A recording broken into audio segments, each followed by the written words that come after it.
Welcome to the Create with Katrina Julia show by Fit Life Creation, where we talk all the things on wellness, faith, marketing, business, and travel to create a life and business you love. I've been there, friend.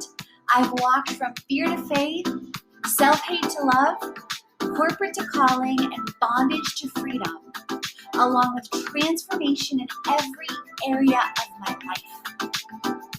I'm right here with you, walking along on my own path to creating. So tune in so that you learn how to create a life and business you love, hands-on. Let's create it.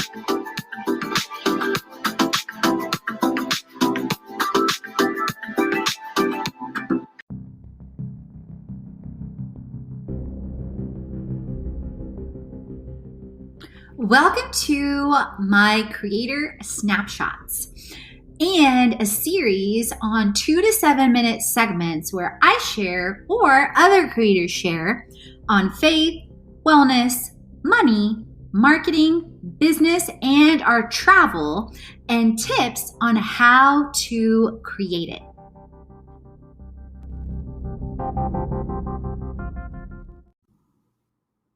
Welcome back to a Creator Snapshot on faith and part 5 of this 7-part series on how to be a warrior woman of faith.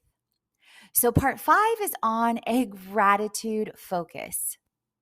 A focus on gratitude will change how you look at life. There is always something to be grateful for, no matter how hard a situation, a circumstance, or a challenge may be that you are facing right now. Trust me, I've been there, and even as I record this episode, I am walking through some challenging circumstances, both in family, in business, and in finances as well. At the end of 2022, I took out a notepad as an example and started writing out 100 things that I am grateful for. When I say notepad, I mean in my phone. In this case, it was in my phone. I also use handwritten things as well and often write gratitude daily in my Sacred 7 mornings. But at this point, I just felt compelled to start thinking about the whole past year and writing down or typing in my phone 100 things to be grateful for. And in the link in the show notes, you can also find a hyperlink under number 5 for 10 things to be grateful for that will get you started.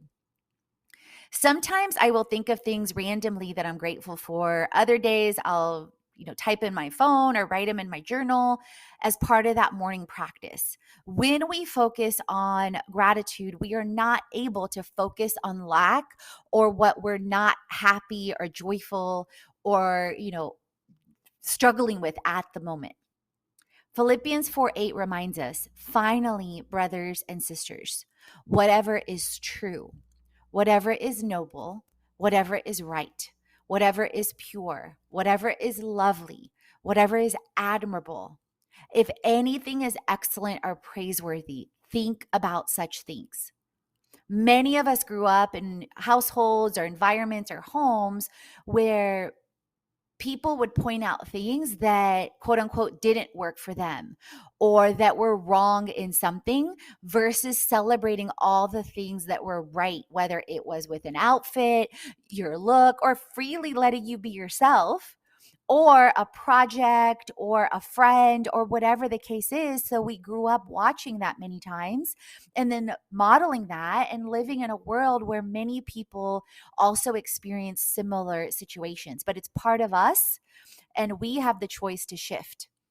Or rather, it's a part of our experience and we have a choice to shift that into something new.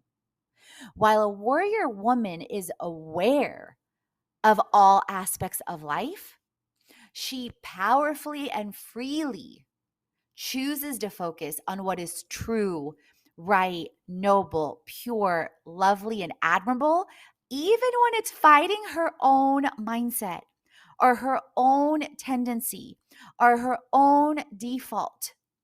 She is aware that there is far more to be grateful for, and that what she focuses on grows, and she chooses to act upon that, both mentally and practically.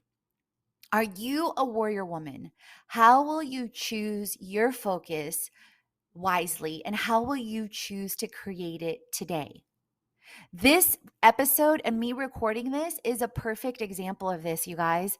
Today, as a result of some things from the past couple of days, I didn't quote unquote wake up, super excited to, do this or act on this or grateful. No, my initial default felt kind of heavy because of several things that I'm walking through, but I choose to spend a little bit more time in self-love. I chose to rise up and to be divinely disciplined, even though it doesn't look perfect at all.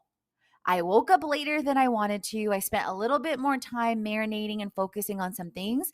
And then I chose to act on some things, whether it was this episode, whether it's recording my vision videos coming up, next, whether it's submitting for a community and content manager for an incredible brand on Instagram, and then going to float. I don't know if you haven't learned about floating yet. I highly encourage you do. And I'm updating and adding them onto my wellness. And if you're not in Atlanta and can't particularly go to this one, hashtag not sponsored yet, you may want to find a floating space in your nearby city. It's literally floating in a tank full of salt and much higher densities than typically you'd fill your bathtub with Epsom salt, so to speak. So anyway, I just wanted to share from my own perspective that don't think in any way, shape, or form it's always easy for me either. So, as always, friends, if you resonate with this, leave a review on the show, on overall content, on an episode, whatever resonates for you. Drop your IG handle, your website, and I will shout you out. And if you share on social, tag me at Katrina Julia Fit, at Fit Life Creation, at Limitless Global Girl. I will reshare. And as always, friends, remember, create, transform, and inspire. You are born to. Stay tuned for the next episode in the 7-part series on contentment.